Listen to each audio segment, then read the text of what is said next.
Hai guys, jadi kali ini gue mau buat konten baru di channel gue, yaitu Kamis Horor. Jadi gue mau ceritain dikit. Kamis Horor itu isinya gue bakal nanti buat video. Di video itu gue bakalan ceritain pengalaman-pengalaman mistis dari gue atau orang-orang yang bakal nanti nge-share ceritanya ke gue. Jadi kalau kalian punya pengalaman-pengalaman mistis, nanti bisa DM gue atau komen di bawah sini. Nanti yang ceritanya menurut gue serem itu bakalan gue bacain di YouTube gue. Oke. Jadi di video pertama ini gue mau bacain cerita dari pengalaman-pengalaman mistis anak pecinta alam yang selama ini udah naik gunung. Sekarang ini gue mau bacain cerita-ceritanya. Cerita pertama yaitu dari Anon. Dia nggak mau disebut namanya. Jadi cerita gini. Jadi waktu itu awal gue masuk SMA-nya itu kita sebut aja SMA Mawar lah. Di SMA itu punya segudang ekstrakurikuler, salah satunya Sispala, siswa pencinta alam. Sispala gue sebut aja dengan Sispala Mame. Punya banyak keahlian, dan waktu itu gue masuk Sispala tersebut karena gue seneng dengan cara mereka latihan panjat dindingnya. Mereka punya alat banyak banget, dan setelah gue masuk, gue juga yang akhirnya jadi pemegang jabatan perlengkapan Sispala tersebut. Sebelum jadi benar-benar anggota, tiap calon mame punya kegiatan yang harus dijalanin. Salah satunya naik gunung bareng satu angkatan. Nah, SMA gue terkenal dengan naik gunung gede dan Pangrangonya. Jadi, angkatan gue yang cuma 7 orang memutuskan buat naik gunung gede. Alhasil, sebulan kita latihan sampai benar-benar pas untuk naik. Yang naik gunung ada 9 waktu itu. Gue, teman angkatan gue 6 orang, dan 2 senior laki-laki ada 6, perempuan ada 3. Gue dan senior gue sebut aja Dan sepakat untuk naik gunung jalur malam, dan semua setuju termasuk pembina Sispala gue, karena kalau malam agak sepi dan kondisi nggak begitu rame. Kalau siang biasanya rame banget, dan kondisi saat itu lagi liburan sekolah. Waktu itu kelas 2 SMA. Jalan malam lah kita bersembilan. Awal jalan kami rupanya nggak begitu mulus. Kami jalan rupanya sampai nyasar ke arah jalur lain, dan sempet hujan deras. Kira-kira jam 9-an malam kami mulai agak capek. Akhirnya nyiapin makan malam, dan jam 10 mulai jalan lagi. Senior gue Dan rupanya mulai agak kebelet pipis. Nepuklah pundak gue biar nemenin dia. Tapi gak sampai 5 menit Dan nepuk pundak gue. Dia bilang, oh ini namanya gak perlu kita sebut lah ya, kita ganti aja namanya, sebut aja Rio. Yo, balik lagi kita barisan. Gue gak jadi pipis, tapi gue lihat mukanya pucet putih. Karena dia senior, gue gak ngomong apa-apa. Gue takut kena tatar, katanya gitu. Apalagi waktu itu gue masih belum anggota resmi. Tapi gue penasaran nih, katanya. Nah, kira-kira setelah gue sampai summit itu sampai ke puncak dan foto-foto, gue nanyain ke Dan. Katanya, "Bang, lo tadi malam kenapa deh?" Dia cuma jawab, "Udah, lo nanyanya nanti aja waktu kita udah turun." Nah, karena dikasih jawaban gini, gue gak berani lagi. Setelah turun dan mulai bebenah, gue nanya lagi dan mulai cerita. Jadi waktu kita pipis dan keluar barisan, gue nggak sengaja nginjak sesuatu, katanya gitu. Apaan? Katanya ditanya. Gue nginjak rambut. Hah? Katanya. Gue nginjak rambut dan gue nggak ngeh pas pengen pipis. Tapi kaki gue ngerasa ganjel, jadi gue pegang. Ternyata berasa rambut tuh. Lalu ngapain lagi bang? Katanya. Ya gue telusurin. Masa rambut segitu panjang? Gak mungkin kan? Gue telusurin tuh, rupanya sampai atas pohon.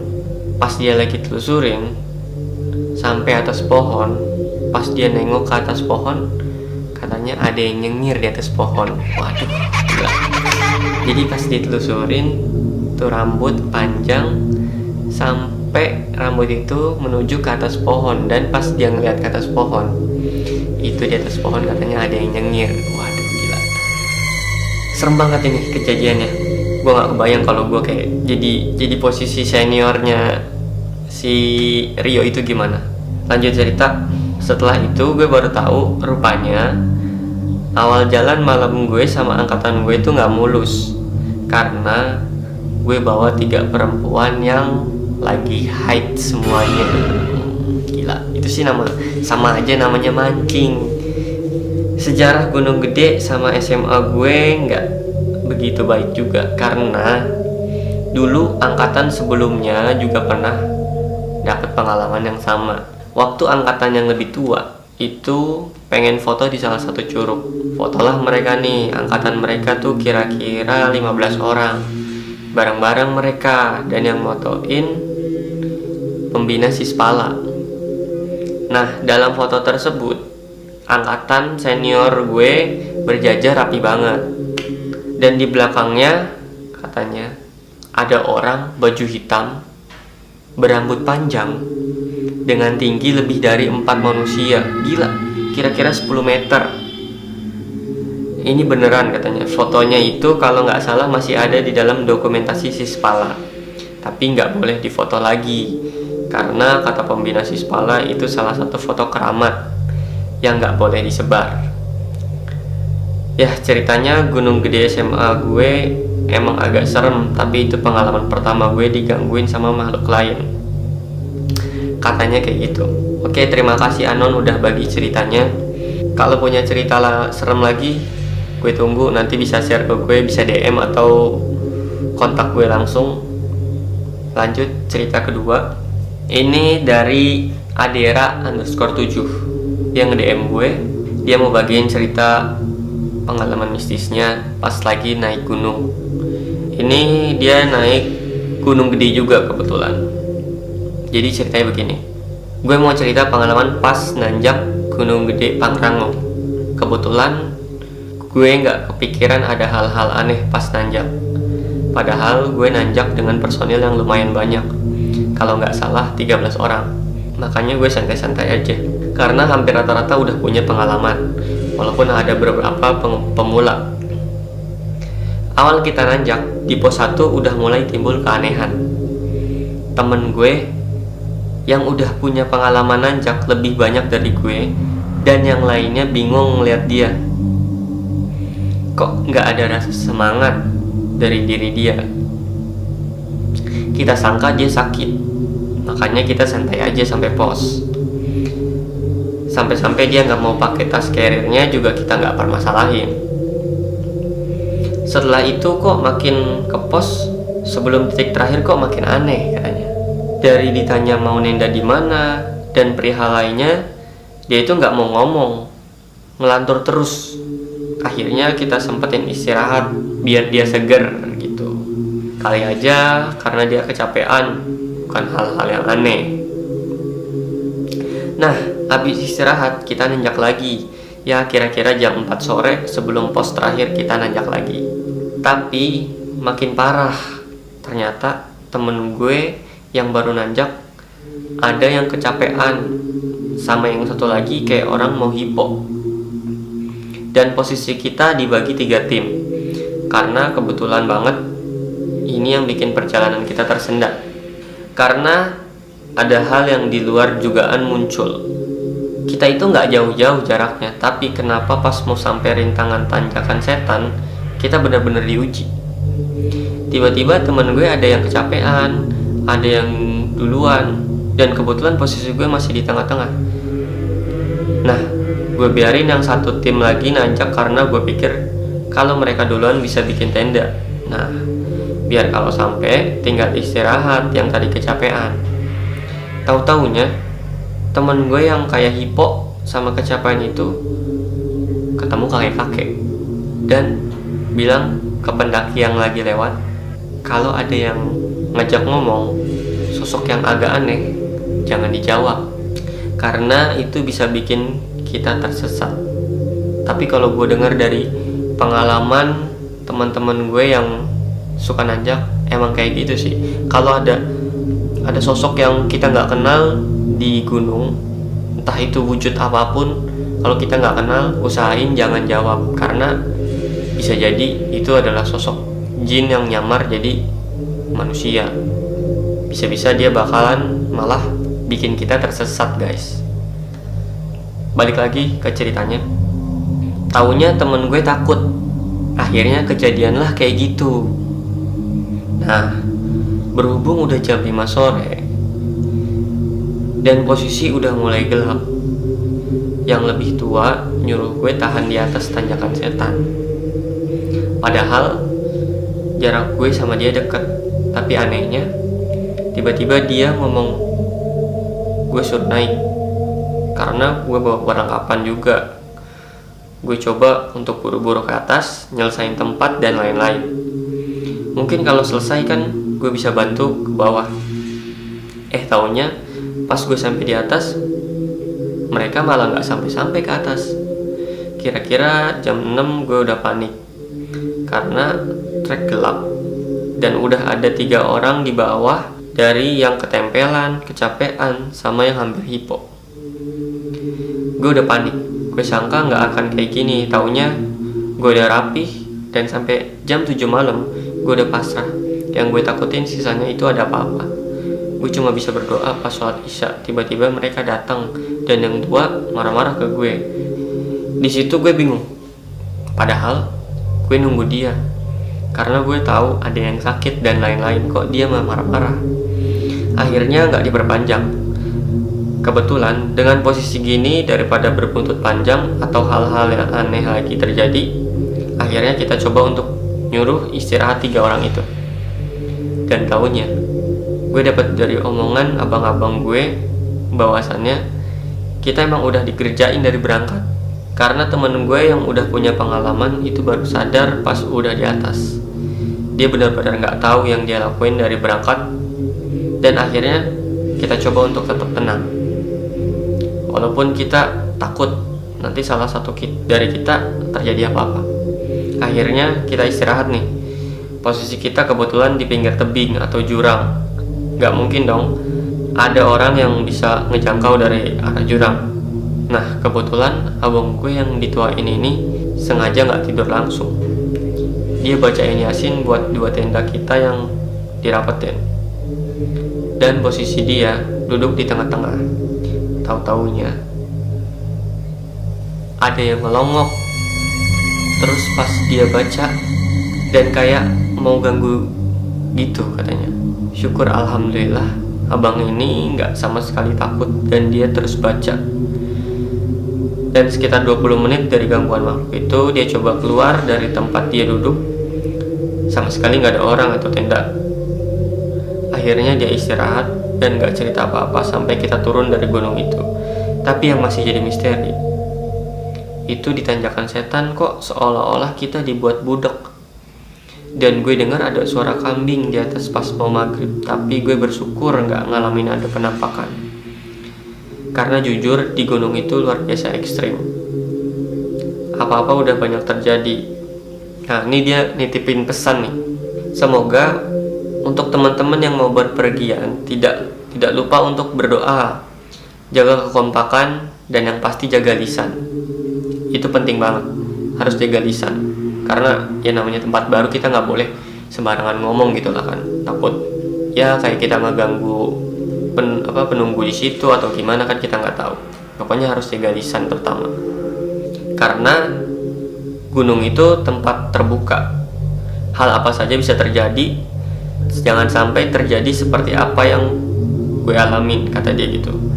Banyak orang bukan berarti aman, bisa jadi makin banyak PR untuk kita waspada, katanya gitu guys. Terima kasih untuk Adera_7 udah sharing cerita pengalaman mistisnya ke gue. Kalau ada cerita lagi ditunggu, nanti bisa langsung DM gue aja atau kontak gue. Nanti kalau emang serem gue bacain lagi ceritanya, oke? Lanjut cerita yang ketiga. Ini cerita dari temen gue. Dia nggak mau disebut namanya. Ini sebenarnya ceritanya dari temannya lagi. Jadi teman gue ini punya teman. Nah, cerita temannya itu nih bakal gue ceritain sekarang. Ceritanya gini, temen gue dulu kuliah di Jogja, terus dia ngekos. Kebetulan kosannya murah tuh. Nah, dapatlah kamar dia yang di pojok, depannya ada sumur. Pas hari mulai gelap, yang punya kosan bilang, "Mas, kacanya ditutup aja pakai koran." Karena temen gue pemalas, nggak ditutup tuh sama dia. Jadi kacanya itu nggak ada kordennya. Pas malam tiba, dia kan lagi tiduran sambil main HP. Dia ngelihat orang mondar-mandir tuh. Pas ditegesin lagi, nggak taunya bukan orang, itu kuntilanak, men. Waduh, gila, serem banget. Kuntilanak, lu bayangin kuntilanak mondar-mandir di depan kaca. Gue nggak bisa bayangin sih itu. Serem banget. Nah, ini beda hari, tapi masih di lokasi yang sama. Jadi dia lagi di kampus nih, malam-malam. Cuma temannya ini ngajak pulang ke kosannya dia karena mau main PS katanya. Temannya itu nggak mau karena lagi ngasih nongkrong kan. Akhirnya temannya itu pulang sendiri ke kosannya itu. Udah kan tuh dikasih kuncinya, dia pulang. Pas sampai kosan, dia main PS kan. Nah, lagi asik main PS, ada yang ngetok pintu. Temennya bilang, "Masuk aja, pintunya nggak dikunci." Masih ngetok kan tuh ternyata. Terus dibilang lagi, "Masuk aja anjir, nggak dikunci pintunya." Nah, ngetok lagi tuh. Temennya jalan ke arah kaca sebelah pintu karena dia mau ngeliat siapa sih yang ngetok. Saking budeknya dibilang pintunya nggak dikunci. Pas dilihat, katanya itu pocong, men. Pocong yang lagi ngetok pakai kepalanya ini. Tok tok tok. Waduh, gila, serem banget sih. Bayangin pocong ngetok pintu, anjir, serem banget itu. Nah, terus nih yang paling seremnya lagi, temennya itu kan refleks ngomong astagfirullah. Dengan seketika yang tadinya di depan pintu, pocongnya pindah ke depan kaca nyamperin dia sambil ngomong. Katanya pocongnya itu ngomong astagfirullah, astagfirullah sambil goyang-goyang, astagfirullah, astagfirullah, astagfirullah, astagfirullah. Ih, anjir, gila, serem banget. Bayangin pocong sampai segitunya gitu loh. Gila, serem banget sih sumpah. Kalau gue jadi dia, gue nggak bisa ngebayangin gitu. Nah, terus katanya nih temannya langsung lari ke kamar, ngumpet di bawah selimut sambil nangis dan langsung nelpon temennya, katanya. Anjir, iyalah, gila. Kalau gue sih nggak tahu itu jadinya gimana. Bayangin pocong, ih, gue ngelihat aja takut, apalagi dia sampai ngomong astagfirullah gitu. Serem banget sih, gila sumpah. Ya mungkin segitu aja dari Kamis Horor episode pertama. Nanti next, kalau ada yang punya cerita-cerita serem, jangan lupa share ke gue. Bisa DM gue di Instagram atau kontak langsung aja ke gue, nggak apa-apa kalau ada yang punya kontak gue. Nanti cerita yang seremnya bakalan gue bacain di channel YouTube gue nih. Oke? Jangan lupa juga yang udah nonton ini buat subscribe, like, comment, and share ya. So, thanks for watching this video. See you, bye-bye.